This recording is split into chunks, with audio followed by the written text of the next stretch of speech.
Imagine fly fishing in its quiet stretches, matching wits with some of the finest brown trout in one of Canada's premier fly fishing destinations. The scenery is beyond compare. The eons-old limestone cliffs rising from the riverbed at times takes your breath away. The brown trout on the Grand, they vary in size. The average size, I'd say, would be between 8 and 12 inches, but they do get up to be very big browns. We have caught them 26, 27 inches. They are a lot of work. They are true trophy fish. Yep, there you go. Oh! Oh yeah, nice fish, nice fish. Beautiful fish. Oh, he wants to do one little spin on The water's clear enough here, we can see it with the camera. Right into Good the man. net. We are working hard. Oh, and that's a good fish. That's a beautiful fish there.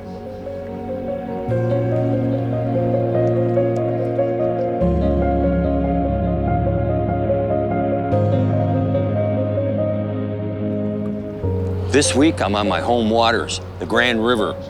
It's June and it's dry fly time. I'm with ace guide Mikey Metcalf. I'm Bill Spicer. This is the New Fly Fisher. Ooh,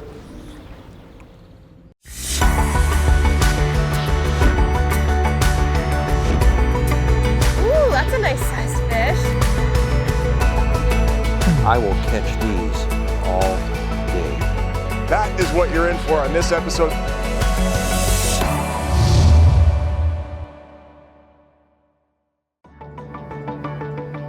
The New Fly Fisher is supported by Destination Ontario, Orvis Fly Fishing, Trout Unlimited, Rio Products, Oscar Blues Brewery, Global Rescue, Adipose Boatworks.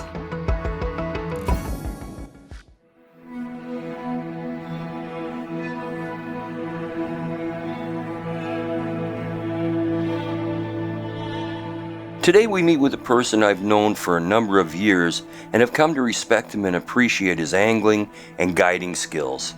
His name is Mikey Metcalf, and he's owner of Metcalf School of Fly Casting. Not only is he highly knowledgeable, but he's also a fun guy to wet a line with.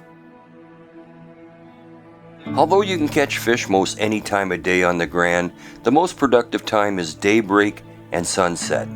Most anglers fish at these times and take a break and rest up in the afternoon. It's first thing in the morning. We're up here at 5 a.m. First light on this river really makes a difference. The fish are hungry, they haven't had anything drifted by them, and hopefully it'll produce for us this morning. Well, it pays off to get up at 4:30 in the morning. First car in the parking lot, first people on the river, first people to meet the mosquitoes.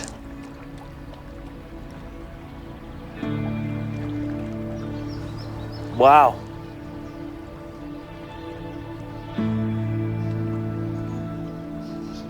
A little guy. Way to But go, it's a Mikey. start.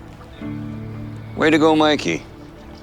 We observed a few rises starting, and so Mikey changed over to a dry fly. I still got a nymph going. He looks like he's got a small stalker there. It's got a little stocky here, but this is kind of what you expect to come out when you're throwing little dries with a light rod.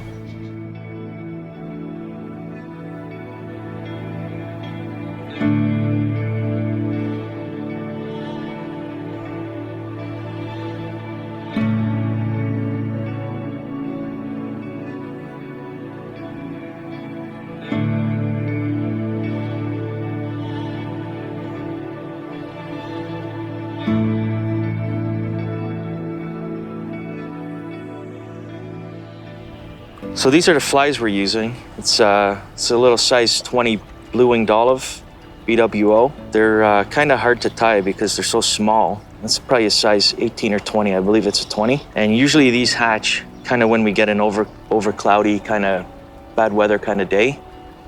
We always say it's a blue-winged olive kind of morning. So when it's kind of miserable out and cloudy, watch for the blue-winged olives.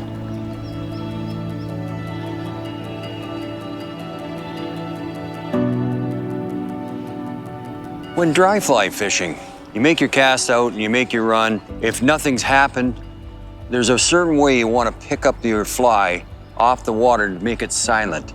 Instead of ripping it off the water and causing a lot of noise, what you want to do is move the line and break the surface tension on the water, then lift it up. It's done like this.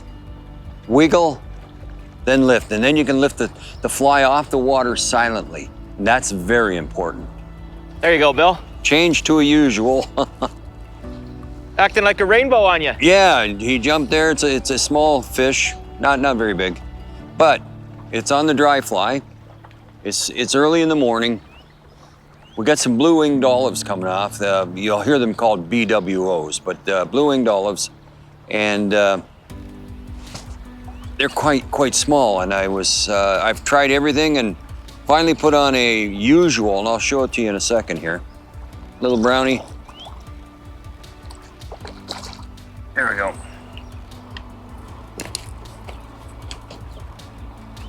They call these stockies. They've been put in recently. You can get them up to 24, 26 inches here. There's some big fish in here at times. Now, I spent some time trying different flies, big, small. What they were taking this morning, we believe, is blue-winged olives, and they were at about size 16 to 18. And I just experimented around. I came across, it's called a usual, and they float like a cork. I actually added some silicone to it, but it's yellow in color and it lays flat in the water, but it's easy to see, and the fish took that. One of Canada's premier fly fishing destinations is the Grand River near the town of Fergus. Fly fishers from across the globe come to the upper section of the river in Fergus and Elora for the experience. What attracts fly fishers is the river has many faces, from the flat, easy wading limestone section between Bellwood and Fergus to the escarpment between Fergus and Elora, where cliffs tower 60 feet above where you are and barely a sign of civilization, to the downstream section where the river weaves through the meadows and the cedar bushes. One thing you got to remember when you're on the Grand River, this is regulated waters. You must squeeze your barb down. That's good there. It's single barbless hooks here, which means one fly, and it's got to be barbless.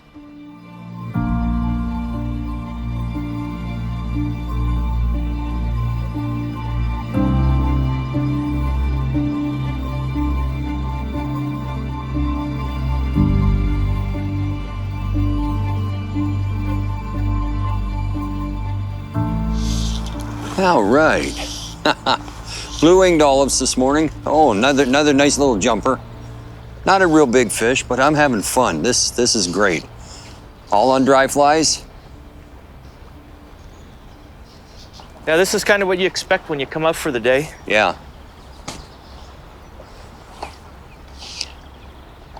And nice little brownie. Not huge by any means, but fun. Lots of fun. They rise on a regular basis, and you got to figure out what they're eating. That's the challenge to all this, figuring out what they're eating. This is great. Over the years, I've had people ask me, what size tippet should I use for any certain fly? And there's a rule that was given to me a number of years back, and it's a rule of 3. For instance, if I had a size 12 hook, I divide 3 into that, that's 4, so that makes it 4x. If I had a size 18 hook, divide 3 into it, that makes 6x. That's a simple rule that you got to determine what size tippet to use. Usually people would have to call ahead to get booked with me probably a couple months in advance to get into the really busy section, which would be probably mid-June on. Other than that, we could always usually find a way to squeeze some people in. We start getting into the dry fly action in June. Early May, we nymph and streamer. Then the hatches come in mid-May. We get busy through June. In July, we slow down in August and we leave the browns alone due to the temperatures around 68. We stress out the browns, so we slow it down. We'll transition over to bass for the month of August. And when the water starts to cool off again in September, the Grand River usually ends with a good bang. And then we'll strictly focus on steelhead mainly on the Niagara, the Saugeen, and the Georgian Bay tribs. And that goes right to the end of December. Last year, we had our best day on the last day of December last year. Ooh, Well, I saw that. it's right off that back seam there. There he is again. Got him. Got him. He's just a little tiny guy.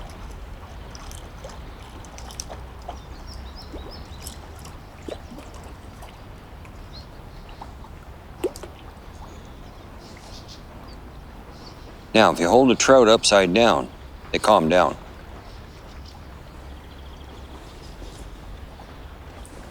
When dry fly fishing, one of the key things to setting the hook on a trout is having tension from the fly directly to the fish. I'm gonna show you a couple easy tricks and easy casts that will enable you to control the line. If you had a rising trout upstream, what you wanna do is you wanna put the fly out there, put the fly in between your fingers here, and you wanna control the slack. If a fish does come up and take that dry, you wanna be in position to have tension onto that. So when you cast upstream, put it up, left hand, rod down, and control the slack with your left hand.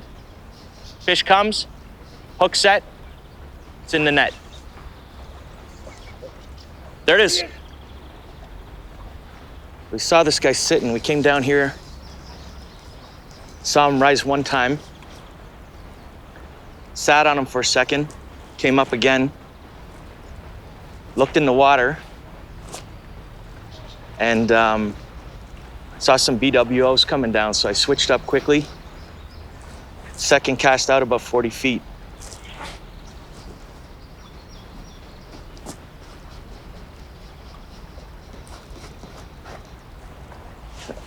Half decent fish.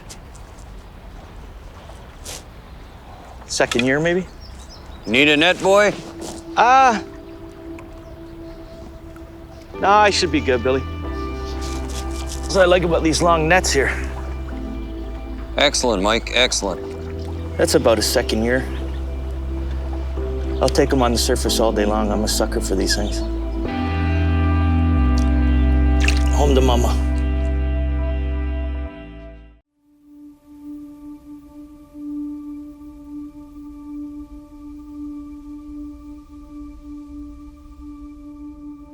The equipment recommended for the Grand River is a number 4 or a number 5 weight rod. I'm using a number 5 today. It's 9 feet long and it's medium action.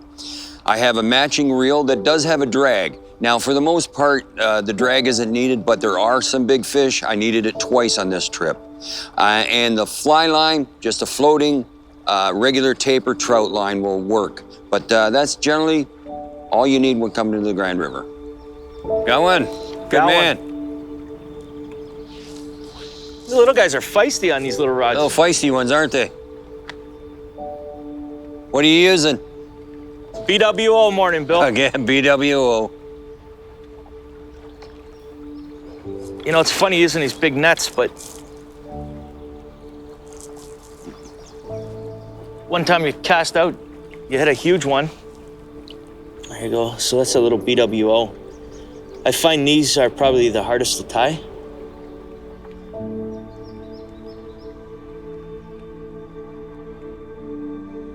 The dry flies most effective on this adventure were Goddard caddis, size 12, Hendrickson spinner, size 14, crane flies, size 16, parachute blue-winged olives, size 18, caddis emerger, size 14, and the usual, size 12. When casting dry flies, one of the biggest obstacles people have is trying to eliminate drag off their fly. So I'm gonna show you a cast. It's very easy to learn. It's called a reach mend or a reach cast. What we do is we put it up, we stop the rod, and we reach. 45 degrees to the fly, control the slack line, follow it down the river, and you don't have to do anything once it's in the water. It's called a reach mend. Stop the rod and reach out.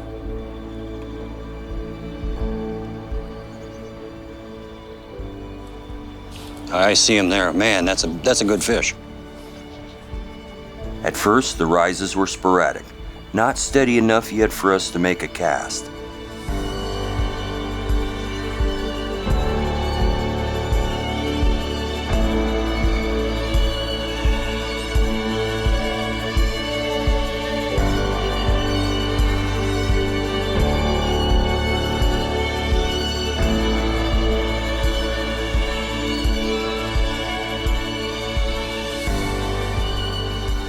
cast, Bill.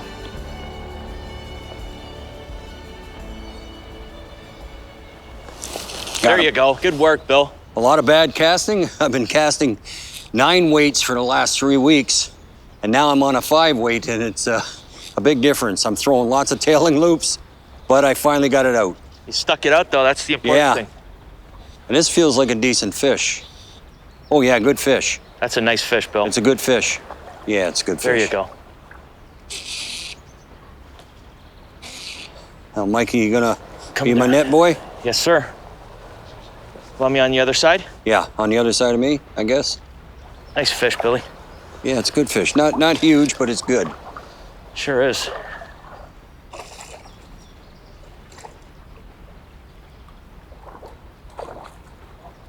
Got him. Woo! Good job, Billy. Now, before I fall in, we've run into an old friend, Rob Heel, who I did a show with a couple years back, has gracefully volunteered to help us out tonight, and he helped me a lot. Thanks a lot, Rob. This is a hard-fought brown on a dry fly. He took a caddis emerger. We got mayflies, spinners falling down, and caddis coming off, so awesome, just awesome. And away he goes. Good job, Billy. And away he goes. Oh, that was great. Thanks, Mike. Very welcome. Oh, man. Thank you, sir.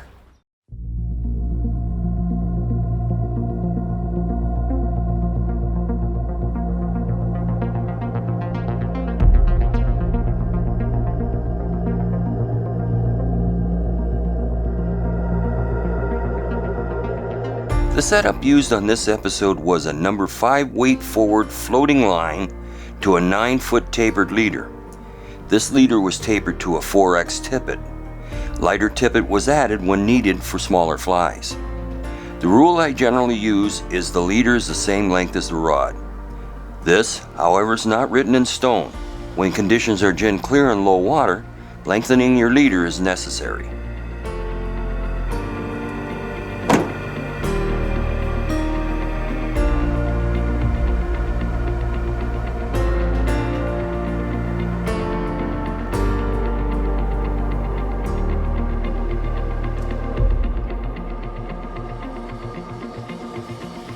One of the most overlooked things in dry fly fishing is the amount of recon that a dry fly fisher puts into chasing big trout. It's very, very common that we'll come out and sit on a riverbank, and sometimes we could sit 3 to 4 hours waiting on a hatch and one big fish to rise. It's very common when we hit big fish, it's 3 to 4 hours of sitting, 30 seconds of casting.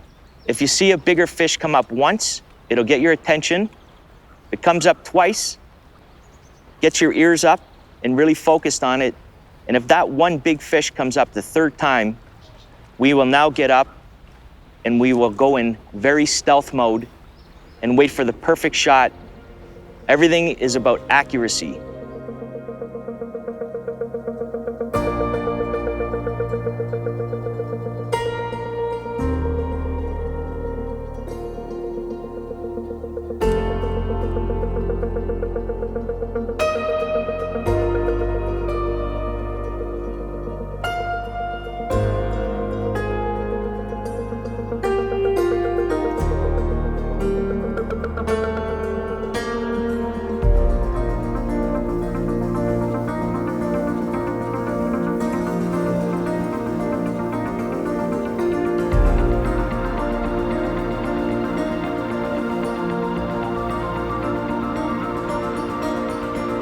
Steady, Bill. Yep, there you go. Oh! Good old usual. That was a very active fish. And I think it's a good size fish. This is a 5-weight rod, and this is a decent sized fish. Oh yeah, nice fish, nice fish. Beautiful fish, Bill. That was worth the wait. We didn't know what they were taking, whether they're taking caddis flies, mayflies, and there's crane flies happening right now. We didn't know. But right now I put a usual on, and it's like a blue-winged olive colored, a little large, but He was eating potatoes, but he wanted a little steak, I think. We got BWO spinners on the water. We got crane, Yeah. caddis, the old usual, eh? Usual, yeah.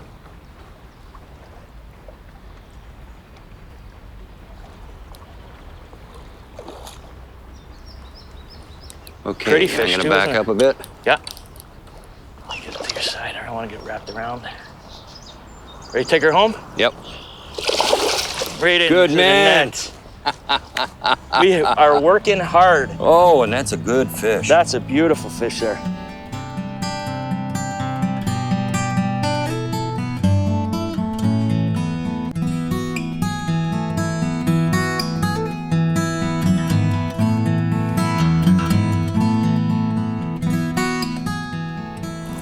Oh, Mikey, what a way to end the day. Wow. What, that was a great fish. What a way Sure to end was. the day. They made us work for them, but we got the job done at the end of the day, and that's all that mattered. We got them in the net. And we got them on dry flies. We Yes. accomplished our goal to do it on dry flies. Lots of observation. If you want a guide that's experienced, I highly recommend you give Mikey a call. For more information on this show and others in our series, visit us on the web at thenewflyfisher.com. From all of us here at The New Fly Fisher, thanks for joining us. Tight lines. We'll see you next week.